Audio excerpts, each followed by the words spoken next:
तो हमारे चैनल की इस बिल्कुल ही नई वीडियो के अंदर आप सभी का स्वागत है। आज की इस वीडियो के अंदर हम बात करने वाले हैं धुरंधर मूवी के सेकंड पार्ट धुरंधर 2 की, जिस मूवी का पूरा नाम है धुरंधर द रिवेंज। धुरंधर 1 और धुरंधर 2 मूवी दोनों ही प्योर सिनेमाज है और इसीलिए तो जहां धुरंधर 1 मूवी ने 1300 से भी ज्यादा करोड़ का कलेक्शन किया है, वहीं पर ही धुरंधर 2 की भी इतनी ज्यादा हाइप है कि इसने सिर्फ एडवांस बुकिंग में 250 करोड़ से भी ज्यादा का कलेक्शन कर लिया है। और इसीलिए अगर इसी स्पीड से मूवी चलती रही तो आने वाले टाइम में ये मूवी 2000 करोड़ से भी ज्यादा का कलेक्शन कर सकती है। बाकी दोस्तों मूवी की स्टोरी और एक्शन सीन्स की बात करें तो ये सारी की सारी चीजें धुरंधर 1 की तरह बिल्कुल परफेक्ट हैं। इसके साथ ही धुरंधर 2 की स्टोरी बिल्कुल वहीं से स्टार्ट होती है जहां पर हम सभी ने धुरंधर 1 को खत्म होते हुए देखा था। और इसीलिए आज की इस वीडियो के अंदर मैं इसी धुरंधर द रिवेंज मूवी की पूरी स्टोरी को आप सभी के लिए एक्सप्लेन करने वाला हूं, ताकि आप सभी घर बैठे इस मूवी की स्टोरी को जानकर एंजॉय कर सके। बाकी दोस्तों अगर आप में से कोई ऐसा है जिसने अभी तक धुरंधर 1 की स्टोरी नहीं देखी है तो मैं उस वीडियो का लिंक इसी वीडियो के डिस्क्रिप्शन में डाल दूंगा, आप चाहे तो वहां से क्लिक करके देख सकते हैं, या फिर आप सिंपली मेरे चैनल में भी जा सकते हैं, या फिर सबसे बेस्ट आप सभी यूट्यूब पर सर्च भी कर सकते हैं। आपको लिखना है धुरंधर मूवी एक्सप्लेन्ड BNN रिव्यू।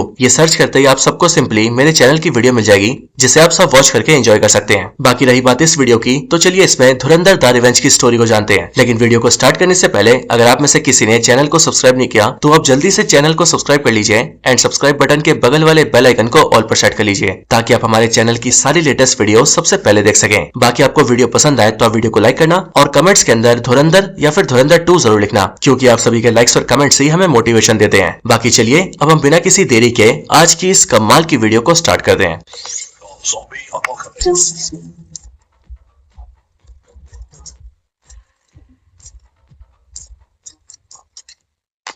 तो दोस्तों धुरंधर 1 और धुरंधर 2 मूवी की जो स्टोरी है वो बेसिकली एक मिशन के ऊपर बेस्ड है। एक ऐसा बड़ा और सीक्रेट मिशन जिसे इंडिया ने प्लान किया है पाकिस्तान को इंटरनली वीक करने के लिए, एंड इसी मिशन को नाम दिया गया है मिशन धुरंधर। एंड इस मिशन धुरंधर को एग्जीक्यूट करने के लिए इंडियन इंटेलिजेंस रणवीर सिंह को चुनती है, जिसका मूवी के अंदर नाम होता है जसकीरत सिंह रंगी। और इसी जसकीरत सिंह रंगी को हमजा अली अंसारी की आइडेंटिटी देकर पाकिस्तान भेजा जाता है, ताकि वो पाकिस्तान कंट्री को इंटरनली वीक और डिस्ट्रॉय कर सके, ताकि फिर उसके बाद से पाकिस्तान इंडिया को कभी भी कोई नुकसान न पहुंचा पाए। एंड इस मिशन धुरंधर के दौरान ही हमजा अली एक बलोच की पहचान लेकर पाकिस्तान के कराची शहर के लेयारी में एंटर करता है। एंड वहां पर पहले तो वहां के लोकल गैंगस्टर रहमान डकैत की गैंग को ज्वाइन करता है और फिर धीरे धीरे करके पाकिस्तान से सारी इंटेलिजेंस इंडिया पहुंचाता है और साथ ही साथ इंडिया को नुकसान पहुंचाने वाले दुश्मनों का खात्मा भी करता है। और धुरंधर 1 मूवी के एंड में वो खात्मा करता है रहमान डकैत का, जिसके बाद वहीं पर ही धुरंधर 1 की स्टोरी एंड होती है एंड स्टार्टिंग होती है धुरंधर 2 की। सो इसीलिए चलिए अब स्टार्ट करते हैं धुरंधर द रिवेंज की स्टोरी को। धुरंधर 2 मूवी की स्टार्टिंग होती है रणवीर सिंह से, जिसका इस मूवी के अंदर नाम है जसकीरत सिंह रंगी। एंड मूवी के स्टार्ट होते ही हमें जसकीरत सिंह की बैक स्टोरी दिखाई जाती है,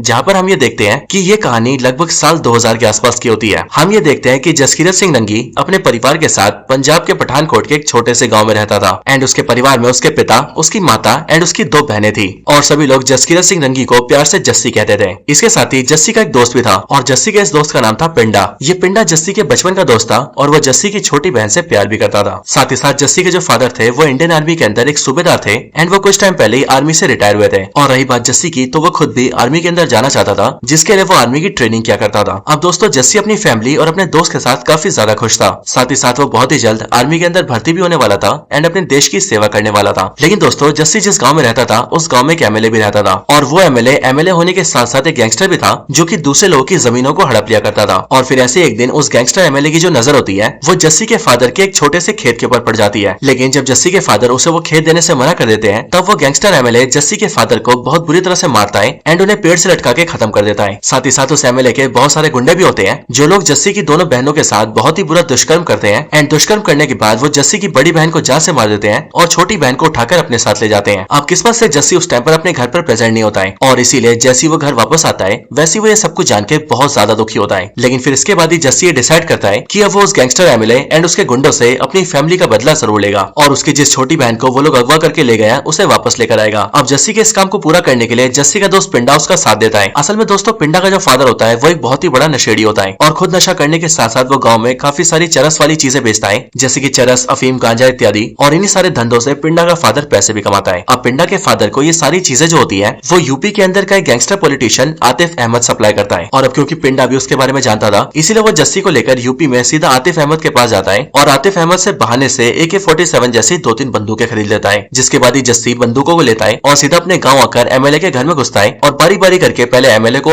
एंड उसके बाद उसके सारे गुंडों को मार देता है और वहां से अपनी छोटी बहन को लेकर अपने साथ आ जाता है। लेकिन दोस्तों इसके बाद ही जस्सी को पुलिस अरेस्ट कर लेती है एंड कोर्ट के अंदर यह फैसला दिया जाता है कि अब क्योंकि जस्सी ने 12 से 13 लोगों की जान ली है, इसीलिए उसे फांसी की सजा दी जाए। अब जस्सी को जैसी कोर्ट से फांसी की सजा मिलती है वैसे उसे जल्दी से जेल में शिफ्ट किया जाता है। लेकिन जेल जाने से पहले वो अपनी मदर, बहन और अपने दोस्त से मिलता है एंड वो अपने दोस्त पिंडा से कहता है कि वो उसकी छोटी बहन से शादी कर ले, जिससे एज ऑफ कोर्स पिंडा प्यार भी करता था और साथ ही साथ वो पिंडा से ये भी कहता है कि वो उसकी मदर का भी ध्यान रखे। जिस बात को सुनकर पिंडा जस्सी से कहता है कि वो किसी बात की कोई चिंता न करे क्योंकि वो उसकी बहन और उसकी माँ दोनों का ख्याल रखेगा। इसके बाद ही जस्सी को पास के एक जेल में शिफ्ट किया जाता है और फिर कुछ टाइम बाद ही उस जेल से उसे निकालकर सीधा चंडीगढ़ की जेल में ले जाया जाता है। लेकिन रास्ते में हम ये देखते हैं कि जिस वैन से जस्सी को जेल ले जाया जा रहा होता है उसी वैन के ऊपर बहुत सारे गुंडे अटैक कर देते हैं एंड वो वहाँ पर काफी सारी फायरिंग करके वहाँ से जस्सी को उठाकर सीधा गाड़ी में डालते हैं और उसे अगवा करके ले जाते हैं। अब इसके बाद ही जस्सी को एक दूर की खुफिया जगह पर लाया जाता है। लेकिन यहाँ पर जस्सी से मिलने के लिए इंडियन इंटेलिजेंस ब्यूरो के डायरेक्टर अजय सन्याल आते हैं एंड उनके साथ उनका एक ऑफिसर सुशांत बंसल भी होता है, जिसे आप सभी ने धुरंधर 1 में भी देखा है। अब इंडियन इंटेलिजेंस ब्यूरो के डायरेक्टर होने की वजह से जस्सी अजय सन्याल को जानता था क्योंकि एज ऑफ कोर्स जस्सी ने अजय सन्याल को न्यूज़पेपर्स एंड न्यूज आर्टिकल्स में देखा होगा। यहाँ पर जस्सी अजय सन्याल से पूछता है कि आखिरकार उसे यहाँ पर क्यों लाया गया है। जो बात सुनकर अजय सन्याल उसे बताते हैं कि वो लोग जस्सी के बारे में सबको जानते हैं। वो जानते हैं कि जस्सी बहुत ही बहादुर और बहुत ही स्किल्ड है और वो बहुत ही जल्द आर्मी के अंदर शामिल होने वाला था। लेकिन फिर उसके परिवार के साथ जो कुछ भी हुआ उसकी वजह से जस्सी को सब लोगों की जान लेनी पड़ी। आगे अजय सन्याल जस्सी को कहते हैं कि अगर मैं तुम्हारी जगह होता तो शायद मैं भी वही करता जो तुमने किया है। लेकिन असल में सच्चाई ये है कि ऐसा करने की वजह से अब तुम्हें फांसी की सजा हो चुकी है, जिस वजह से बहुत ही जल्द तुम्हें मार दिया जाएगा। लेकिन अजय सन्याल जस्सी को ऑफर देते हैं कि वो जस्सी को फांसी से बचा सकते हैं। लेकिन फिर इसके बाद जस्सी को अपनी पूरी जिंदगी देश के नाम करनी होगी और हर वो काम करना होगा जो उससे अजय सन्याल करवाना चाहते हैं। अजय सन्याल जस्सी से कहते हैं कि वो बहुत ही ज्यादा स्किल्ड और बहादुर है और ऐसे इंसान की उन्हें बहुत ज्यादा जरूरत है ताकि वो देश के लिए कुछ अच्छा काम कर सके। अजय सन्याल जस्सी से ये भी कहते हैं कि अगर जस्सी उन्हें हाँ कहता है तो फिर जस्सी को अपने परिवार की चिंता करने की भी कोई जरूरत नहीं होगी क्योंकि जस्सी के उनका साथ देने के बाद सही वो उसके परिवार के अकाउंट में हर महीने 30,000 रुपए जमा करेंगे, जिससे कि जस्सी की मदर एंड उसकी बहन की फैमिली बहुत अच्छे से कट जाएगी। अब दोस्तों जस्सी ये जानता था कि बहुत ही जल्द उसे फांसी होने वाली है, साथ ही साथ उसके मरने के बाद उसके परिवार की ध्यान रखने वाले भी बहुत ही कम लोग बचेंगे। और अब क्योंकि जस्सी बहुत ही बड़ा देशभक्त था एंड उसे देश के लिए कुछ करना था, इसलिए उसे ऐसा लगता है कि शायद से ये उसके लिए एक मौका हो सकता है एंड इसलिए जस्सी अजय सन्याल के इस ऑफर को हाँ बोल देता है और ये डिसाइड करता है कि वो देश के काम आएगा। अब दोस्तों इसके बाद ही जस्सी को एक स्पेशल ट्रेनिंग अकेडमी के अंदर डाला जाता है, जहाँ पर हम ये देखते हैं कि वहाँ पर जस्सी जैसे और भी कई सारे लोग होते हैं एंड उन सबको भी बिल्कुल वैसे ही चुना गया था जैसे जस्सी को चुना गया था एंड जस्सी के साथ साथ इन सारे लोगों को भी तैयार किया जाता है ताकि वो सब लोग देश के एसेट बनकर देश के काम आ सके। अब दोस्तों इसी अकेडमी के अंदर जस्सी की लगभग 2 साल तक ट्रेनिंग होती है एंड इस ट्रेनिंग के अंदर उसे लड़ने के सारे तरीकों से लेकर सब्र बनाए रखना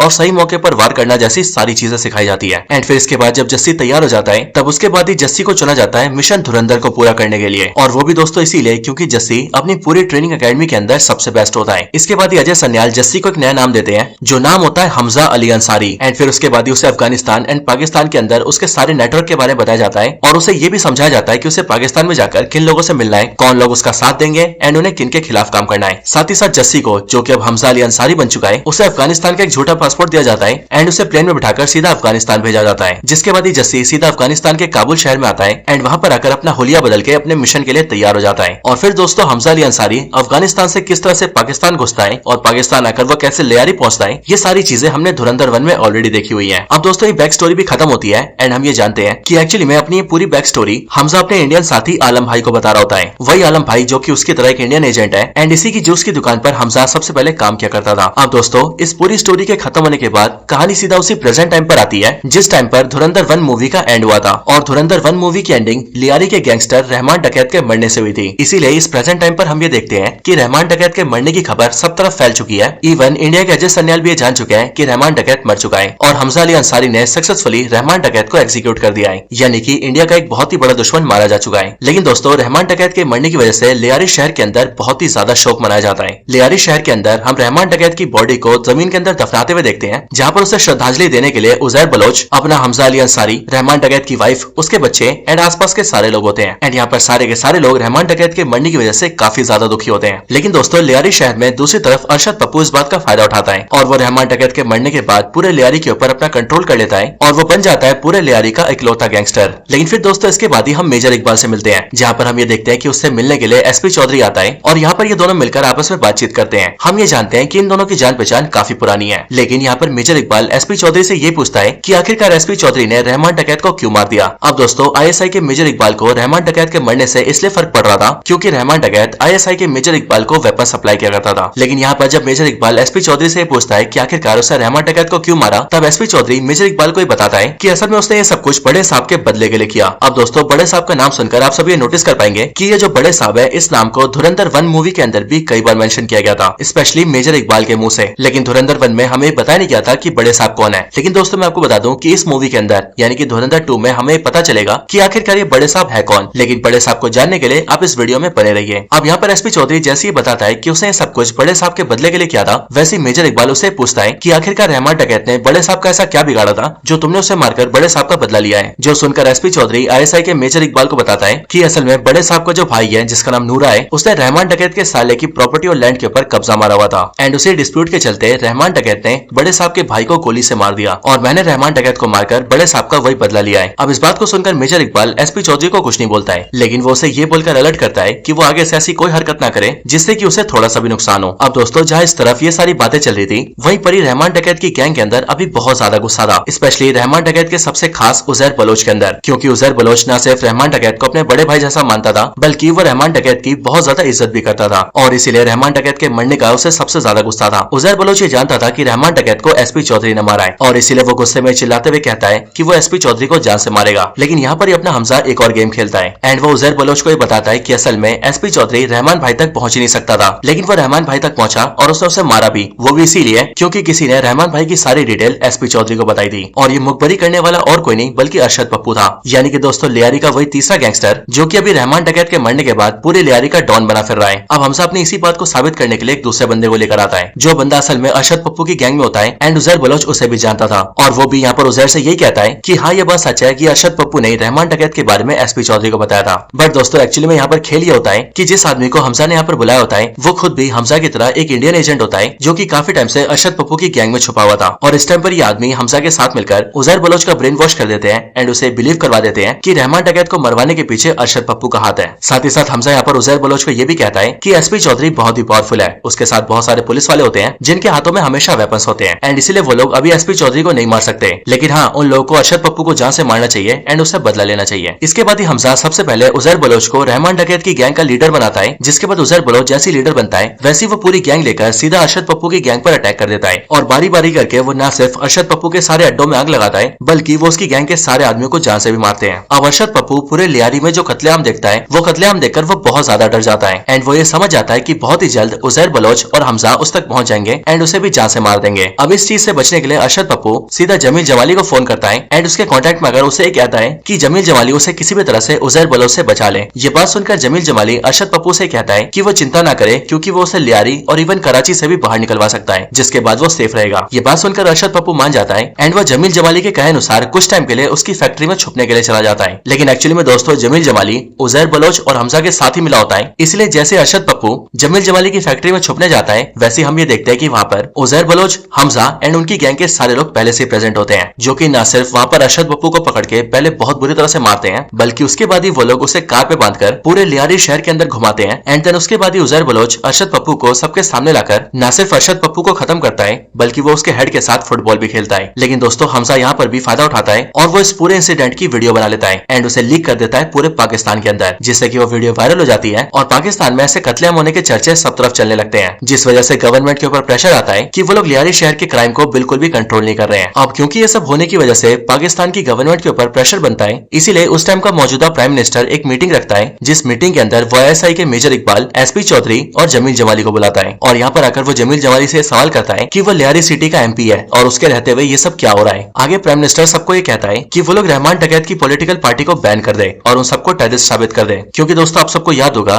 धुरंधर 1 मूवी के अंदर रहमान डकैत खुद भी एक पॉलिटिशियन बन गया था एंड उसकी पार्टी ने लियारी सिटी में मेजोरिटी में वोट्स भी लिए थे। हालांकि सिर्फ ये नहीं बल्कि प्राइम मिनिस्टर ये भी ऑर्डर्स देता है कि इस टाइम पर रहमान डकैत की गैंग का जो लीडर है यानी कि उजैर बलोच, उसे भी जान से मरवा दिया जाए। लेकिन इस बात को सुनते ही जमील जमाली उससे कहता है कि ऐसा करना बिल्कुल भी ठीक नहीं होगा और ऐसा इसीलिए क्योंकि रहमान डकैत एंड उसकी गैंग का लियारी सिटी में बहुत ही ज्यादा इन्फ्लुएंस है और अब क्योंकि रहमान डकैत ऑलरेडी मर चुका है, इसीलिए अगर उजैर बलोच को मारा गया तो लियारी सिटी के लोग आग उगल हो जाएंगे और पूरे शहर के अंदर दंगे फसाद कर देंगे और इसीलिए जमील जमाली प्राइम मिनिस्टर से कहता है कि वो उजैर को मारने की बजाय उसे जेल में डाल दें, क्योंकि जेल में डालने की वजह से लोग दंगे भी नहीं करेंगे और फिर कुछ टाइम बाद ही वो लोग जेल के अंदर उजैर को मरवा देंगे, जिससे सारा मैटर आराम से सॉल्व हो जाएगा। और इस चीज को एक्सिक्यूट करने के लिए उजैर के ऊपर ऊपर ATA का केस लगाया जाता है, जिसकी फुल फॉर्म होती है एंटी टेररिज्म एक्ट। आसान भाषा में कहें तो सरकार के द्वारा उजैर बलोच को एक आतंकवादी घोषित किया जाता है ताकि वो लोग उसे आराम से अरेस्ट कर सके एंड जेल में डाल सके। लेकिन इसके साथ ही प्राइम मिनिस्टर ISI के मेजर इकबाल और SP चौधरी से सवाल करता है कि इस टाइम पर उसे अपनी सरकार बचाने के लिए क्या करना चाहिए, क्योंकि इस टाइम पर लोग उसकी सरकार से काफी ज्यादा गुस्सा है और उजैर बलोच के कांड के बाद उससे काफी सारे सवाल भी पूछे जा रहे हैं। अब इसी चीज से बचने के लिए मेजर इकबाल और SP चौधरी प्राइम मिनिस्टर को ये बताते हैं कि लोगों का ध्यान भटकाने के लिए वो लोग एक मेडिकल कॉलेज से 4-5 स्टूडेंट्स को उठाएंगे और उन्हें आतंकवादी साबित करके गोली से जान से मार देंगे, जिसके बाद सारे न्यूज चैनल्स वाले उन्हीं चीजों को कवर करेंगे, जिसके बाद ही पाकिस्तान की आवाम की नजर उजैर बलोच वाले केस से हट जाएगी। इसके बाद ही SP चौधरी ऐसा ही करता है एंड वो मेडिकल कॉलेज से 4-5 स्टूडेंट्स को उठाता है और उन्हें गोली से मार के खत्म कर देता है। और हर तरफ ये बताया जाता है कि ये चारों स्टूडेंट्स असल में आतंकवादी थे जो कि पाकिस्तान के खिलाफ काम कर रहे थे। और ऐसा होने के बाद ही हम लोग भी ये देखते हैं कि सभी लोगों की नजर इसी केस के ऊपर पड़ जाती है और न्यूज चैनल्स के अंदर भी सिर्फ यही बातचीत चलती है। इधर दूसरी तरफ लियारी में उजैर बलोच और हमजा को जैसे ये पता लगता है कि उजैर बलोच के ऊपर ATA एक्ट लगा है, वैसे हमजा उजैर को पाकिस्तान छोड़ने के लिए कहता है। लेकिन उजैर ये कहता है कि वो कहीं नहीं जाएगा और वह SP चौधरी को मार के रहमान भाई की मौत का बदला लेगा। लेकिन हमजा उजैर बलोच को समझाता है कि अगर वो जिंदा रहा तो वो फिर से बदला ले सकता है, लेकिन अगर ATA एक्ट के तहत उसे उठा लिया गया तो फिर उसकी जिंदगी खत्म हो जाएगी और वो कुछ नहीं कर पाएगा। अब ये बात सुनकर उजैर मान जाता है, जिसके बाद ही हमजा उसके लिए एक नकली ईरानी पासपोर्ट बनवाता है और उसे कराची से सीधा दुबई भेज देता है। लेकिन दोस्तों अब क्योंकि उजैर को फंसाने का आइडिया खुद जमील जमाली का था, इसलिए जमील जमाली और हमजा दोनों मिलकर उजैर को फंसाते हैं और वो उजैर के दुबई पहुंचने से पहले ही वहाँ की अथॉरिटीज को बता देते हैं कि उजैर बलोच पाकिस्तान का एक टेररिस्ट है जो कि वहाँ पर छुपने जा रहा है। जिसके बाद ही उजैर बलोच जैसी दुबई एयरपोर्ट पहुंचता है वैसे उसे वहाँ पर अरेस्ट कर लिया जाता है एंड उसे फिर से पाकिस्तान भेजा जाता है ताकि उजैर को ATA एक्ट के तहत पाकिस्तान की जेल में डाला जा सके। अब इधर लियारी में हमजा के आगे के सारे रास्ते क्लियर हो चुके थे और रहमान डकैत गैंग से उसके ऊपर जो भी लोग थे यानी कि रहमान डकैत और उजैर बलोच अब वो दोनों उसके सामने से हट चुके हैं। इसलिए अब सीधा हमजा अली अंसारी रहमान डकैत गैंग का लीडर बनता है और पूरे गैंग को लीड करता है और इस तरीके से हमजा अली अंसारी की पकड़ पूरे लियारी शहर पर होती है। और दोस्तों जैसा कि हमें धुरंधर 1 में बताया गया था कि जिसकी पकड़ लियारी पर उसकी पकड़ कराची पर और जिसकी पकड़ कराची पर उसकी पकड़ पूरे पाकिस्तान पर। और इसीलिए दोस्तों हमजा के लियारी का गैंगस्टर बनते ही वो पूरे पाकिस्तान के सबसे पावरफुल लोगों में से एक बन जाता है। लेकिन अब ये सारी चीजें होने के बाद हमजा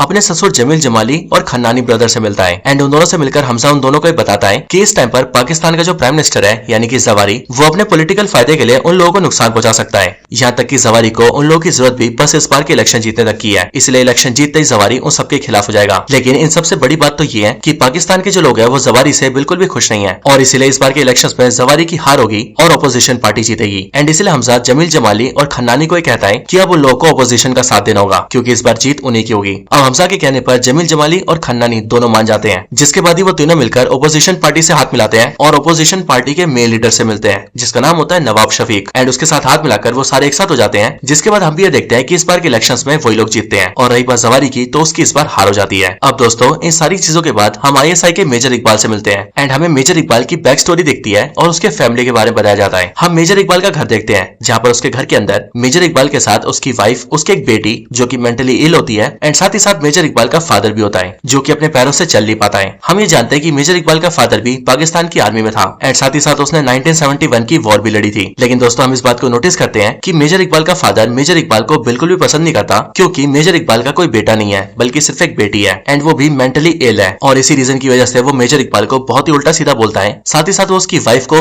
एंड उसकी बेटी को भी बहुत उल्टा बोलता है। इवन जब मेजर इकबाल की मदर जिंदा थी तब उसका फादर उसे भी बहुत ही गंदा गंदा और उल्टा बोला करता था। यहाँ तक कि मेजर इकबाल का फादर उसे बहुत ही नालायक बताता है एंड खुद को एक बहुत ही बड़ा योद्धा मानता है जिसने मानो पाकिस्तान को 1971 के वॉर में जीत ही दिलवा दी थी। हालांकि मेजर इकबाल बहुत ही शांत दिमाग का होता है इसीलिए वो अपनी फादर की बातों को हमेशा इग्नोर किया करता है। इधर दूसरी तरफ हम लियारी में हमजा को देखते हैं जो कि अब न सिर्फ पूरे लियारी का सबसे बड़ा गैंगस्टर था बल्कि अब क्योंकि उसके पसंद की पॉलिटिकल पार्टी पाकिस्तान में जीती थी इसलिए पाकिस्तान की पॉलिटिक्स में भी उसका काफी इन्फ्लुएंस था। लेकिन फिर इसके बाद ही हमजा अपनी गैंग के साथ सीधा बलूचिस्तान जाता है और वहां जाकर मिलता है शिरानी साहब से जो कि बलूचिस्तान के बलोच रेबल्स का लीडर है। और यहाँ पर आने के बाद ये शिरानी साहब हमजा अली अंसारी को भी शेर बलोच का खिताब देता है। जिसके बाद दोस्तों यहाँ पर भी वही सीन रिक्रिएट होता है जो सीन धुरंधर 1 मूवी के अंदर रहमान डकैत के साथ हुआ था। इवन दोस्तों यहाँ पर हमजा के लिए भी रहमान डकैत जैसा ही एक आइकॉनिक सॉन्ग बजता है एंड सारे सीन्स लगभग काफी सिमिलर होते हैं और इस पूरे सीन के जरिए हमें पता लगता है कि हमजा को बलूचिस्तान और बलूचिस्तान के बलोच रेबल्स का पूरा सपोर्ट है। इसके साथ ही दोस्तों यहाँ पर हमें यह भी पता लगता है कि बलूचिस्तान के लोगों के साथ ISI और पाकिस्तान की गवर्नमेंट बहुत ही गलत करती है। यहाँ तक कि अभी कुछ टाइम पहले SP चौधरी ने मेडिकल कॉलेज के जिन 4 लड़कों को टेररिस्ट घोषित करके मार दिया था उनमें से कुछ लड़के बलूचिस्तान के ही थे एंड एक लड़का तो बलूच रेबल्स के लीडर शिरानी का पोता भी था, जिस वजह से बलूच रेबल्स और शिरानी के मन में बहुत ही ज्यादा नफरत है। लेकिन यहाँ पर हमजा शिरानी और सारे बलूच रेबल्स को अपना सपोर्ट देता है एंड वो शिरानी से कहता है कि जिस तरह से वो लोग उसके साथ खड़े हैं बिल्कुल वैसे ही वो भी उनके साथ खड़ा है। बाकी दोस्तों इन सबके साथ ही हम मूवी में हमजा की पर्सनल लाइफ भी देखते हैं, जहाँ पर हमजा अपनी वाइफ यलीना के साथ काफी ज्यादा खुश होता है एंड कुछ ही टाइम बाद उन दोनों का एक बेटा भी होता है। इसके साथ ही हमजा एक नया घर भी लेता है, जिस नए घर में उसकी फैमिली काफी खुश रहती है। अब दोस्तों इसके बाद ही मेजर इकबाल हमजा को मिलने बुलाता है एंड फिर वो हमजा और खन्नानी को अपने साथ लेकर सीधा बड़े साहब के पास चलने के लिए कहता है। बड़े साहब का नाम सुन के हमजा मेजर इकबाल से पूछता है कि आखिरकार ये बड़े साहब है कौन, जो सुनकर मेजर इकबाल उसे बताता है कि आज वो उसे मिलवाने ले जा रहा है। इसके बाद ही वो लोग एक बहुत ही आलीशान बंगले में जाते हैं, जहाँ पर आकर उनकी मुलाकात होती है बड़े साहब से। और दोस्तों हमें पता लगता है कि ये बड़े साहब और कोई नहीं बल्कि पाकिस्तान का world famous stylist Dawood Ibrahim है, जो कि इस टाइम पर बहुत ज्यादा बूढ़ा हो चुका है एंड उसकी मेडिकल कंडीशन भी बहुत ज्यादा खराब है। लेकिन वो अपने बिस्तर पर रहकर भी पूरे पाकिस्तान को कंट्रोल करता है एंड इंडिया में होने वाले बहुत सारे आतंकवादी अटैक्स के पीछे भी उसी का हाथ होता है। इवन मेजर इकबाल और खन्नानी ब्रदर्स भी प्राइमरली उसी के लिए काम करते हैं। अब यहाँ पर दाऊद इब्राहिम इन सबसे बातचीत करता है, जिसके बाद इनकी बातचीत से हमें पता लगता है कि इस टाइम पर दाऊद इब्राहिम खन्नानी ब्रदर्स के जरिए यूपी के अंदर बहुत सारे फेक नोट्स भिजवाने वाला है, क्योंकि आने वाले टाइम में यूपी के अंदर इलेक्शंस होने वाले हैं, जिन इलेक्शंस में उनकी मर्जी की पार्टीज को जितवाने के लिए 2 कंसाइनमेंट्स के अंदर नकली नोटों को वहां पर भेजा जाएगा। पहले कंसाइनमेंट के अंदर 11,000 करोड़ रुपए भेजे जाएंगे और दूसरे कंसाइनमेंट के अंदर 60,000 करोड़ रुपए। और इस तरीके से न सिर्फ इंडिया की इकोनॉमी को बहुत ही बड़ा धक्का लगेगा, बल्कि यूपी के अंदर भी फेयर इलेक्शंस नहीं हो पाएंगे। लेकिन सिर्फ ये नहीं, बल्कि वो ये भी कहता है कि वो लोग इंडिया में बहुत बड़े पैमाने में चरस, गांजा और ऐसी चीजों को भी सप्लाई करेंगे, क्योंकि ये चीजें इंडिया में न सिर्फ बहुत महंगे दामों में बिकेंगी, जिससे न सिर्फ उनके पास पैसा आएगा, बल्कि इसके साथ ही ऐसा करके वो लोग इंडिया की यूथ को भी बर्बाद कर देंगे। अब दाऊद इब्राहिम यहाँ पर ये काम हमजा को सौंपता है और वो हमजा से कहता है कि जो भी ये चरस गांजे वाली डीलिंग है वो खुद ये करेगा और इंडिया तक ये पूरा कंसाइनमेंट पहुंचा कराएगा। हालांकि हमजा ये सुनकर बहुत ज्यादा हैरान रह जाता है कि ये लोग उसके देश के खिलाफ कितने बड़े बड़े प्लान्स बना रहे हैं। हमजा दाऊद को मना करते हुए कहता है कि वो ड्रग्स की डीलिंग नहीं करता है और इसलिए वो ये सारी चीजें इंडिया पहुंचाने में मदद नहीं करेगा। लेकिन दाऊद इब्राहिम हमजा पर प्रेशर बनाता है, जिसके चलते हमजा को हाँ बोलनी पड़ती है, क्योंकि एज ऑफ कोर्स अगर हमजा मना करेगा तो शायद से हो सकता है कि वो लोग उसे इन सारी चीजों से बाहर कर दे, जिसके बाद हमजा अपने प्लान को एग्जीक्यूट नहीं कर पाएगा। अब इसके बाद ही चरस, गांजा और बाकी सारी लीगल चीजों को सप्लाई करने के लिए इंडिया के पाकिस्तान से 2-3 डीलर्स आते हैं, जो कि बेसिकली भी पाकिस्तान से सारे सामान लेकर जाएंगे और उन्हें इंडिया में सप्लाई करके बेचेंगे। अब ये डीलर्स जैसी हमजा ISI के मेजर इकबाल और बाकी लोगों से मिलने आता है, वैसे हमजा नोटिस करता है कि उन 3-4 डीलर्स के बीच उसका दोस्त पिंडा भी है। वही पिंडा जो कि उसके बचपन का दोस्त था एंड उसी पिंडा ने उसकी बहन से शादी भी करी थी। हालांकि यहाँ पर हमजा तो पिंडा को पहचान लेता है, लेकिन पिंडा उसे नहीं पहचान पाता कि वो उसका दोस्त जस्सी है। अब इसके बाद ही वो लोग जिस डील को पूरा करने आए होते हैं वो लोग उस डील को पूरा करते हैं, लेकिन डील को पूरा करने के बाद पंजाब से आए हुए पिंडा एंड उसके साथी उन लोगों से पार्टी मांगते हैं एंड वो मेजर इकबाल से कहते हैं कि वो लोग उनकी खातिरदारी करें, जिन पर मेजर इकबाल उनसे कहता है कि उसे इमरजेंसी में कहीं जाना होगा, लेकिन हमजा उन सबको पार्टी देगा। जिसके बाद हम भी ये देखते हैं कि हमजा उन सभी को अपने घर ले जाता है ताकि वो पार्टी कर सके। उस पार्टी के अंदर वो SP चौधरी एंड बाकी दोस्तों को भी बुलाता है, जिसके बाद एक ग्रैंड पार्टी होती है एंड उस पार्टी में पिंडा बहुत सारे नशे करता है, क्योंकि पिंडा खुद भी एक बहुत ही बड़ा नशेड़ी होता है। अब पिंडा बहुत ज्यादा नशे में आ जाता है एंड इसीलिए वो हमजा से कहता है कि उसे वॉशरूम जाना है, लेकिन अब क्योंकि वो नशे में इसलिए हमजा उसे वॉशरूम तक लेकर जाए। इसके बाद ही हमजा पिंडा को लेकर वॉशरूम आता है एंड वॉशरूम आने के बाद ही पिंडा उससे कहता है कि वो जानता है कि वो हमजा नहीं बल्कि असल में उसका दोस्त जस्सी है। ये बात सुनकर हमजा शॉक हो जाता है कि पिंडा ने भी उसे पहचान लिया था, लेकिन इसके आगे हमजा उससे कहता है कि वो यहाँ पर क्या कर रहा है, वो ये सारी बातें उसे एक्सप्लेन कर सकता है। लेकिन पिंडा हमजा की कोई बात नहीं सुनता है एंड वो चिल्लाते हुए हमजा से कहने लगता है कि वो बाहर जाकर सबको ये बता देगा कि हमजा असल में इंडिया का एक एजेंट है। ये बात सुनकर हमजा उसे रोकने की कोशिश करता है, लेकिन अब पिंडा क्योंकि बहुत ज्यादा नशे में था, इसीलिए उसे हमजा के रूप में कोई शैतान जैसा दिखने लगता है और इसीलिए वो इधर उधर हाथ पर मारने लगता है, जिस वजह से हमजा के हाथों धोखे से पिंडा की जान चली जाती है। अब अगर ये वाली बात बाहर सबको पता लग जाए कि हमजा ने पिंडा को मार दिया है, तब हो ना हो बहुत ही बड़ा बवाल हो सकता था। लेकिन फिर किस्मत से आलम भाई वहां पर आ जाता है और वो वॉशरूम के अंदर हमजा से मिलता है। वो ये सारी बात जान के हमजा को वहां से जाने के लिए कहता है एंड वो हमजा से कहता है कि ये इल्जाम वो अपने सर पे लेगा, ताकि बाहर जब सबको पता लगेगा कि वो एक इंडिया का एजेंट है, तब वो लोग सिर्फ उसे ही मारेंगे, हमजा तब भी जिंदा रहेगा, क्योंकि हमजा का इस मिशन के लिए जिंदा रहना बहुत जरूरी है। और रही बात आलम भाई की, तो वो इल्जाम अपने सर पे लेगा एंड सबको ये बोलेगा कि पिंडा को उसने मारा है, और फिर ये बोलकर वो हमजा को वहां से बाहर निकाल देता है एंड अपने सर पर कई सारे जख्म बना लेता है, ताकि सबको ये लगे कि पिंडा से आलम भाई की लड़ाई हुई है। इसके कुछ टाइम बाद ही पिंडा के साथी वॉशरूम आते हैं एंड वो लोग आलम भाई को पिंडा का कातिल समझते हैं। जिसके बाद ही पिंडा के सारे साथी SP चौधरी और इवन SP चौधरी के साथ के ऑफिसर्स सभी मिलकर आलम भाई को पकड़ लेते हैं और इंडिया के एजेंट होने की वजह से उसे उठाकर ले जा रहे होते हैं और इंडिया के एजेंट होने की वजह से उसे बहुत बुरी तरह से मारते हैं, ताकि वो सबको सच बताए। लेकिन इसी बीच हमजा दारू पी लेता है और वो शराब पीकर सीधा वॉशरूम आता है और वहां पर आकर आलम भाई को गोली मार के जान से मार देता है। ये देखकर जब SP चौधरी के ऑफिसर्स हमजा से पूछते हैं कि आखिरकार उसने इस इंडियन एजेंट को क्यों मार दिया, तब वो नशे में चिल्लाते हुए ये बोल देता है कि कोई हमजा अली मजारी के घर में घुस के ये सब करे और उसके मेहमानों को जान से मारे, वो ये चीज बर्दाश्त नहीं करेगा। और वैसे दोस्तों यहाँ पर हमजा ने आलम भाई को इसलिए गोली मार दी होती है क्योंकि वो ये जानता था कि अगर ये ऑफिसर्स आलम भाई को उठा के ले गए तो इंडियन एजेंट होने की वजह से वो लोग उसे बहुत ज्यादा टॉर्चर करेंगे एंड उसे बहुत ही दर्दनाक मौत देंगे एंड इसी वजह से हमजा ने उन्हें आसान मौत दे दी। अब दोस्तों हमजा के ये करने की वजह से SP चौधरी को उस पर शक होता है एंड वो बाहर आकर अपने ऑफिसर से ये बोलता है कि हमजा ने जो रीजन देकर आलम को गोली मारी वो रीजन जस्टिफाई नहीं है, साथ ही साथ अब क्योंकि ये बात बाहर आ चुकी है कि आलम भाई एक इंडियन एजेंट था और हमजा उसकी दुकान पर काम किया करता था, इसलिए एसपी चौधरी उस पर पूरा पूरा डाउट करता है। एंड एसपी चौधरी और उसके ऑफिसर्स को ऐसा लगता है कि हो ना हो हमजा भी इंडियन एजेंट है और इसीलिए वो लोग उसके ऊपर इंक्वायरी बिठा देते हैं। लेकिन एसपी चौधरी को बात करते हुए हमजा की वाइफ यलीना सुन लेती है, जिस वजह से उसे भी अपने पति हमजा पर डाउट होता है। एंड इसीलिए वो अपने रूम में आती है और हमजा के बैग की तलाशी लेती है, जिस बैग के अंदर उसे हमजा की एक डायरी मिलती है, जिस डायरी में हमजा ने उन सभी लोगों का नाम लिखा होता है जिसे या तो उसने मार दिया है या फिर मारने वाला है। जिसके बाद ये सब देखते ही वो भी ये जान जाती है कि हमजा सही में एक इंडियन एजेंट है। अब इसके बाद हमजा जैसी घर आता है वैसे उसकी वाइफ उससे सवाल करती है कि आखिरकार उसने ये सब क्यों किया। जो बात सुनकर हमजा उसे सारी सच्चाई बताता है एंड वो उसे ये समझाते हुए कहता है कि ये बात तो सच है कि वो एक इंडियन एजेंट है, लेकिन उसने यहाँ पर आकर सिर्फ उन्हीं लोगों को मारा है जो लोग एक टेररिस्ट थे और उन्होंने इंडिया में बहुत सारे मासूम लोगों की जान ली है। और ऐसे लोग न सिर्फ इंडिया के लिए खतरनाक है बल्कि वो पाकिस्तान के लिए भी खतरनाक है, क्योंकि उन सब लोगों ने पाकिस्तान में भी बहुत सारे क्राइम किए हैं। ये बात सुनकर हमजा की वाइफ मान जाती है एंड वो उसका साथ देने लगती है। अब दोस्तों हमजा ये बात तो जान चुका था कि एसपी चौधरी को उस पर डाउट हो गया है और इसीलिए हो ना हो आने वाले टाइम में वो उसके बारे में जान जाएगा, जिसके बाद ही हमजा का प्लान फेल हो सकता है। और अब इसीलिए हमजा ये प्लान करता है कि उसे जल्द से जल्द एसपी चौधरी को रास्ते से हटाना होगा। अब इसी बीच हम ये देखते हैं कि उजैर को दुबई से इंटेरोगेट करने के बाद पाकिस्तान लाया जा रहा होता है और पाकिस्तान लाकर उसे सीधा पाकिस्तान की जेल में डाला जाएगा। और ये काम सक्सेसफुल हो इसकी जिम्मेदारी होती है एसपी चौधरी की, क्योंकि अब उसे एयरपोर्ट से उजैर बलोच को उठाना होता है और उसे जेल तक लाना होता है। लेकिन अब हमजा इसी बात का फायदा उठाता है एंड वो सीधा बलोच रेबल्स के लीडर शिरानी साहब से मिलता है और वो शिरानी से बोलता है कि उन्हें मिलकर एसपी चौधरी का खात्मा करना होगा,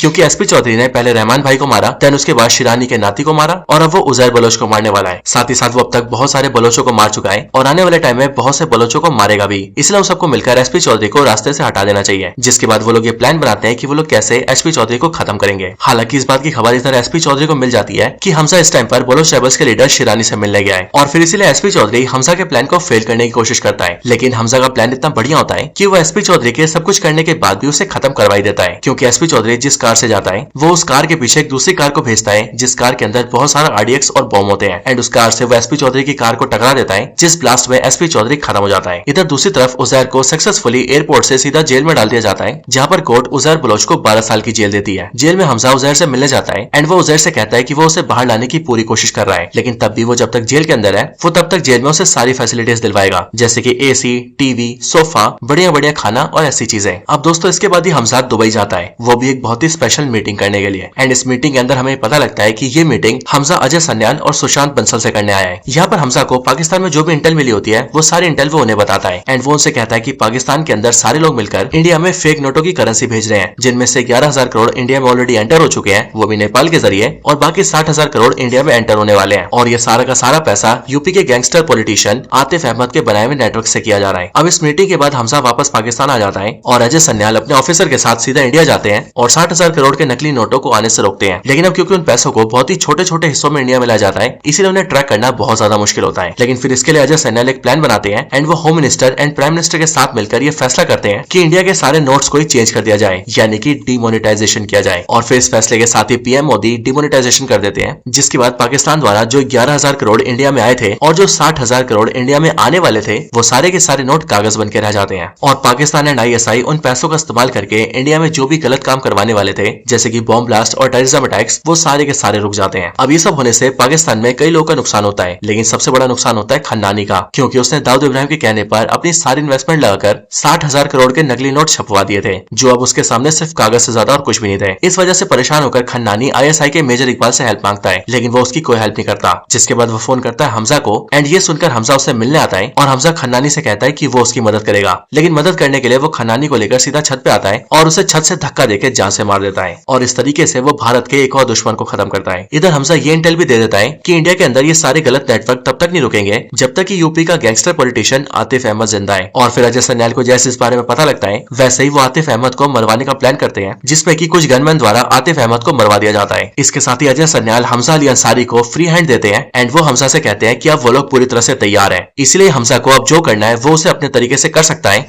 और इंडिया के दुश्मनों को जैसे खत्म करना है वैसे खत्म कर सकता है। एंड अब इसीलिए उसका सिर्फ यही काम है कि वो इंडिया के दुश्मनों का खात्मा करे। इसके बाद हमजा बिल्कुल ऐसे ही करता है और अब क्योंकि वो पाकिस्तान में एक बहुत ही बड़ा गैंगस्टर था, पॉलिटिकली बहुत पावरफुल था एंड उसके पास फाइनेंस की भी कोई कमी नहीं थी, इसीलिए वो अपनी पावर का इस्तेमाल करता है और इंडिया के खिलाफ जितने भी टेररिस्ट थे, यानी कि वो लोग जो कि इंडिया के खिलाफ काम कर रहे थे या फिर उन्होंने कभी न कभी इंडिया को नुकसान पहुंचाया था, हमजा बारी बारी करके उन सारे टेररिस्टों को खत्म करवा देता है। लेकिन दोस्तों इन सबके बीच ही हम ये देखते हैं कि एसपी चौधरी की स्पेशल टास्क फोर्स के अंदर एक ऑफिसर होता है, जिसे एसपी चौधरी के साथ ही ही हमजा पर शक था और इसीलिए वो हमजा के बारे में जानने के लिए सीधा हमजा के घर जाता है, वो भी उस टाइम पर जिस टाइम पर हमजा अपने घर पर नहीं था। एंड वो उसके घर में घुसकर पहले तो हमजा के घर के गार्ड्स को बंदी बनाता है एंड देन उसके बाद हमजा की वाइफ एंड उसके बच्चे को पकड़ लेता है। इसके बाद वो हमजा की वाइफ यलीना को डराता धमकाता है कि वो उसके बेटे को जान से मार देगा अगर यलीना उसे हमजा के बारे में सब कुछ सच नहीं बताएगी तो। और अब क्योंकि अपने बेटे के लिए यलीना डर जाती है, इसीलिए वो उसे हमजा के बारे में सब कुछ सच बता देती है। एंड जब वो पूछता है कि क्या हमजा एक इंडियन स्पाई है, तब यलीना हाँ कर देती है एंड वो कहती है कि हाँ ये सच है। अब ये बात जानते ही वो ऑफिसर हमजा को अरेस्ट करने के लिए वारंट निकालता है, लेकिन साथ ही साथ वो ISI के मेजर इकबाल को भी इन्फॉर्म कर देता है एंड वो उसे बता देता है कि हमजा एक इंडियन एजेंट है और इसीलिए पाकिस्तान में अब तक जो भी हो रहा है वो सारी की सारी चीजें हमजा कर रहा है या फिर करवा रहा है। ये बात जानते ही मेजर इकबाल गुस्से से आग बबूला हो जाता है, क्योंकि हमजा ने धीरे धीरे करके मेजर इकबाल का ट्रस्ट जीत लिया था और मेजर इकबाल को हमजा पर बहुत ज्यादा भरोसा हो गया था। लेकिन आज हमजा की सच्चाई जानकर वो बहुत ज्यादा गुस्सा होता है। अब गुस्से में आकर मेजर इकबाल जब अपने घर आता है तब उसका फादर उस पर चिल्लाने लगता है और वो हमेशा की तरह उसे उल्टी सीधी बातें बोलता है। लेकिन आज के दिन गुस्सा आकर मेजर इकबाल अपने फादर को ही पानी में डुबाकर मार देता है। साथ ही साथ मरने से पहले वो अपने फादर से ये भी कहता है कि वो उसे अपने वीरता की जो झूठी कहानी सुनाता है वो उसके बारे में सब कुछ जानता है। वो जानता है कि उसका फादर कोई बहादुर ऑफिसर नहीं बल्कि एक डरपोक था, जिसने की 1971 की वॉर में इंडिया के सामने घुटने टेक दिए थे और पाकिस्तान की मुखबरी करके बहुत सारे सोल्जर्स को मरवाया भी था। एंड फिर ये सब बोलकर वो अपने फादर को पानी में डुबा के जान से मार देता है। इसके बाद ही मेजर इकबाल ये ठान लेता है कि अब वो हमजा को जान से मार देगा। ऐसा करने के लिए वो हमजा को बहुत सारे वेपन्स का एक कॉन्ट्रैक्ट देता है और उन सारे वेपन्स को सप्लाई करने के लिए उसे एक मॉस्क के अंदर बुलाता है। हमजा जब वहाँ पर वेपन सप्लाई करने जाता है तब मेजर इकबाल उसे अपने पास अकेला बिठाता है एंड सारे के सारे वेपन्स को उसी बिल्डिंग के अंडरग्राउंड में भिजवा देता है, जहाँ पर पहले से ही बहुत सारे टेररिस्ट थे और ये वो टेररिस्ट थे जो कि आने वाले टाइम में इंडिया पर अटैक करने वाले थे। अब इसके बाद ही मेजर इकबाल यहाँ पर हमजा की पीठ पर चाकू मारता है एंड वो 2-3 बार उसे स्टैब करते हुए उससे कहता है कि अब वो ये जान चुका है कि वो इंडिया का एजेंट है और इसीलिए हमजा ने अब तक जो भी किया है वो उससे उन सारी चीजों का बदला लेगा। अब दोस्तों पहली बार देखने से हमें ऐसा लगता है कि यहाँ पर अब हमजा फंस चुका है और शायद से अब उसकी जान जाने वाली है, लेकिन फिर यहीं पर एक फ्लैशबैक आता है जिससे कि हमें पता लगता है कि एक्चुअली में हमजा इन सारी चीजों के लिए पहले से प्रिपेयर था और इसीलिए उसने सारी चीजों की प्लानिंग कर रखी थी। फ्लैशबैक के अंदर हम ये देखते हैं कि हमजा यहाँ पर आने से पहले सीधा बलोच रेबल्स के लीडर शिरानी से मिलने जाता है और अब क्योंकि ISI वाले बलोच रेबल्स को मारते रहते हैं इसलिए यहाँ पर हमजा शिरानी से कहता है कि अब बलोच रेबल्स नहीं मरेंगे और ना ही किसी बलोच की जान जाएगी, क्योंकि अब बलोच रेबल्स मिलकर सारे के सारे ISI वालों पर एंड उनके सारे आतंकवादियों पर हमला करेंगे और एक ही बार में उन सबका खात्मा करेंगे। और यही चीज करने के लिए हमजा ने शिरानी एंड उसके सारे बलोच रेबल्स को उसी मॉस्क के बाहर सोल्जर्स की ड्रेस में बुलाया था, ताकि सोल्जर्स की ड्रेस में आने की वजह से उन पर कोई भी शक न करे और वो आराम से फायरिंग कर सके। इसके साथ ही दोस्तों हमजा ने जो भी सारे वेपन्स के सप्लाई दिए थे उन सारे बॉक्सेस के अंदर उसने वेपन्स के साथ साथ वहाँ पर टाइम बॉम्ब भी फिट कर रखे थे और इन सारे टाइम बॉम्ब का जो बटन है वो हमजा ने अपने साथी के हाथों में दिया था। इसीलिए इसी मॉस्क के बाहर हमजा का जो साथी खड़ा होता है वो बटन दबा के सारे बॉम्ब्स को ब्लास्ट कर देता है, जिससे कि मॉस्क की वो पूरी बिल्डिंग ब्लास्ट हो जाती है और अंदर के बहुत सारे टेररिस्ट मारे जाते हैं। हालांकि इस ब्लास्ट के अंदर Hamza, major Iqbal and major Iqbal के 2 साथी बच जाते हैं, लेकिन इन तीनों से हमजा फाइट करता है और वो पहले तो मेजर इकबाल के दोनों साथियों को खत्म कर देता है, जिसके बाद उसकी फाइट मेजर इकबाल से होती है। इधर इतने में बाहर की तरफ हम ये देखते हैं कि शिरानी अपने सारे बलोच रेबल्स के साथ वहाँ पर पहुंचता है और वो बाहर मौजूद सारे टेररिस्टों पर अटैक कर देता है। साथ ही साथ वहाँ पर ISI के भी जितने ऑफिसर्स होते हैं वो उन सब पर भी फायरिंग कर देते हैं और धीरे धीरे करके उन सबको भी खत्म करने लगते हैं। इधर मेजर इकबाल और हमजा की भी 1-on-1 फाइट होने लगती है, लेकिन इस फाइट के अंदर हमजा मेजर इकबाल पर भारी पड़ता है, जिस वजह से मेजर इकबाल उससे बचकर भागने लगता है। भागते भागते वो दोनों बहुत दूर रेलवे स्टेशन के पास आ जाते हैं, जहाँ पर आकर उन दोनों के बीच बहुत ही खतरनाक फाइट होती है। इस फाइट के अंदर पहले तो मेजर इकबाल हमजा पर भारी पड़ता है, लेकिन फिर बाद में हमजा मेजर इकबाल के दोनों पैरों को डैमेज कर देता है एंड देन उसके बाद वो पास में खड़ी एक ट्रेन को देखता है, जिस ट्रेन के डब्बों में केरोसिन का ऑयल भरा होता है और फिर इसीलिए हमजा मेजर इकबाल को जंजीर से बांधता है और उसे उठाकर सीधा ट्रेन के ऊपर चढ़ जाता है एंड देन वो कंटेनर का ढक्कन खोलता है और मेजर इकबाल को उसके अंदर डाल देता है एंड देन उसके बाद हमजा उस कंटेनर से दूर हो जाता है और अपनी लाइटर से उस केरोसिन ऑयल के अंदर आग लगा देता है, जिससे कि केरोसिन ऑयल से भरा वो पूरा कंटेनर ब्लास्ट हो जाता है और उस कंटेनर में मौजूद मेजर इकबाल भी खत्म हो जाता है। लेकिन दोस्तों अब क्योंकि SP चौधरी के साथ के टास्क फोर्स ऑफिसर्स ने हमजा के खिलाफ वारंट निकलवा दिया था, क्योंकि वो लोग ये जान चुके थे कि हमजा एक इंडियन एजेंट है, इसीलिए वो लोग सीधा हमजा के पास पहुंचते हैं एंड वो लोग हमजा को अरेस्ट करके अपने साथ ले जाते हैं। इसके बाद ही हमजा को मार पीट के उसे बहुत ही बुरी तरह से टॉर्चर किया जाता है, ताकि हमजा किसी तरह से उन सबको ये बता दे कि उसने इंडिया को अब तक कौन कौन सी इंटेल दी है। लेकिन हमजा पाकिस्तान के अंदर पकड़ा गया है, ये खबर जल्दी से कोई इंडिया में अजय सन्याल को दे देता है। हालांकि ये खबर कौन देता है वो आपको आगे पता लगेगा, लेकिन इंडिया में जैसे अजय सन्याल को पता लगता है कि उनका सबसे most valuable asset Hamza Ali Ansari Pakistan में पकड़ा गया है, वैसे वो जल्दी से ISI के चीफ को फोन करते हैं, जो कि एक्चुअल में इस टाइम पर हमजा के सामने प्रेजेंट होता है और वो हमजा का टॉर्चर देख रहा होता है। हम ये जानते हैं कि यहाँ पर जो ISI का डायरेक्टर होता है उसका नाम होता है शमशद हसन, और उसे जैसे अजय सन्याल का फोन आता है वैसे वो उन्हें बताता है कि हमजा पकड़ा जा चुका है। लेकिन अजय सन्याल उससे कहता है कि वो लोग हमजा को जल्दी से छोड़ दें, क्योंकि अगर उन्होंने हमजा को नहीं छोड़ा तो वो पाकिस्तान के अंदर एक बहुत ही बड़ी बात लीक कर देंगे। अब असल में दोस्तों ये जो ISI का डायरेक्टर होता है यानी कि शमशद हसन, इससे कुछ महीने पहले पाकिस्तान के न्यूक्लियर प्रोग्राम की जो खबरें होती हैं वो लंदन में जाकर इजरायलियों के साथ मीटिंग करके उन्हें लीक कर दी थी, जिसके बदले में उसे बहुत सारे पैसे मिले थे। लेकिन इजराइल ने इस बारे में इंडिया को बताया पकड़ाया था और साथ ही साथ उन्होंने इंडिया को प्रूफ भी दिए थे और इसीलिए उन्हें सारे प्रूफ्स की कुछ फोटोज और वीडियोस अजय सन्याल शमशद हसन को भेजता है, जो फोटोज वीडियोस देखकर वो बहुत ज्यादा डर जाता है, क्योंकि अगर अजय सन्याल ने इन सारी बातों को पाकिस्तान में लीक कर दिया तो पाकिस्तान की जनता और गवर्नमेंट सिर्फ उसे नहीं बल्कि उसके पूरे खानदान को मार देंगे। और इसीलिए ISI का डायरेक्टर शमशद हसन अजय सन्याल की बात मान लेता है एंड वो हमजा को छोड़ने के लिए मान जाता है, लेकिन वो ये कहता है कि हमने एक इंडियन एजेंट को पकड़ा है, इस बारे में पूरे पाकिस्तान को पता लग गया है, इसीलिए हमें किसी न किसी को तो पकड़ के ये दिखाना ही होगा कि वो इंडिया का एजेंट है। यानी कि आसान भाषा में कहें तो हमजा का इल्जाम किसी और के सर पे तो डालना ही होगा। ये बात सुनकर हमजा उससे कहता है कि इसके लिए वो लोग उजैर को पकड़ सकते हैं और उजैर के सर पे इल्जाम डाल सकते हैं कि वही इंडिया का एजेंट है। जिसके बाद दोस्तों हमजा को छोड़ दिया जाता है और उसे सही सलामत इंडिया के बॉर्डर्स तक पहुंचा दिया जाता है। और रही बात उजैर की तो उसे जेल से निकालकर इंडियन स्पाई घोषित कर दिया जाता है और हमजा के सारे इल्जाम उस पर मर दिए जाते हैं। अब इधर हमजा जैसे इंडियन बॉर्डर्स तक पहुंचता है वैसे उसे इंडिया की तरफ से लेने के लिए गाड़ी आती है, लेकिन दोस्तों हमजा जैसे इस गाड़ी के अंदर बैठता है वैसे वो नोटिस करता है कि उसके बगल में कोई और इंसान बैठा है और असल में दोस्तों वो इंसान और कोई नहीं बल्कि जमील जमाली होता है। एंड फिर यहाँ पर ये बात भी रिवील होती है कि पाकिस्तान का पॉलिटिशियन जमील जमाली पाकिस्तानी नहीं है बल्कि वो खुद भी एक इंडियन है जो कि 45 सालों से इंडिया के लिए पाकिस्तान में स्पाई बनकर घूम रहा है। यहाँ तक कि हमजा पकड़ा गया है ये खबर भी जमील जमाली ने अजय सन्याल को दी थी। इसके बाद ही जमील जमाली हमजा को इंडिया के अंदर सेफली पहुंचा कर आता है और वहाँ पर उसे एक प्राइवेट प्लेन में बिठाता है, जिस प्लेन में बैठकर वो सीधा अजय सन्याल के पास पहुंचता है। और फिर इसके बाद जब हमजा अजय सन्याल से मिलता है तब वो हमजा को ये बताते हैं कि उसने मिशन धुरंधर को पूरा कर लिया है और अब इस मिशन को पूरा करने के बाद बारी है अगले मिशन को पूरा करने की और उसे उसके अगले मिशन की सारी इन्फॉर्मेशन कल सुबह दी जाएगी, इसीलिए कल सुबह तक के लिए वो आराम कर सकता है। लेकिन दोस्तों अगली सुबह अजय सन्याल और ऑफिसर बंसल ये नोटिस करते हैं कि हमजा यानी कि जसकीरत सिंह रंगी अपनी जगह से गायब हो चुका है, वो भी बिना बताए, और वो कहाँ गया है इस बारे में कोई नहीं जानता है। लेकिन फिर अगले पल हम जसकीरत सिंह यानी कि जस्सी को देखते हैं जो कि अपना भेष बदल के सीधा ट्रेन में बैठता है और पठानकोट में अपने गाँव जाता है और अपने गाँव आकर अपने घर के बाहर खड़ा हो जाता है एंड वहाँ खड़ा होकर वो अपनी फैमिली को देखता है, जहाँ पर उसकी फैमिली में उसकी मदर, उसकी सिस्टर एंड उसकी सिस्टर के 2 बच्चे होते हैं। लेकिन यहाँ पर ही जस्सी अपने कदम रोक लेता है एंड वो अपनी फैमिली से मिलने नहीं जाता, क्योंकि एज ऑफ कोर्स अपनी इस लाइफ को वो बहुत पीछे छोड़ के आ चुका है और अब उसकी पूरी लाइफ देश के नाम पर है एंड इसीलिए यही बात सोचकर वो अपनी फैमिली से मिलने के लिए कदम नहीं बढ़ाता। लेकिन दोस्तों इसी सीन के साथ ये पूरी मूवी यहीं पर एंड हो जाती है।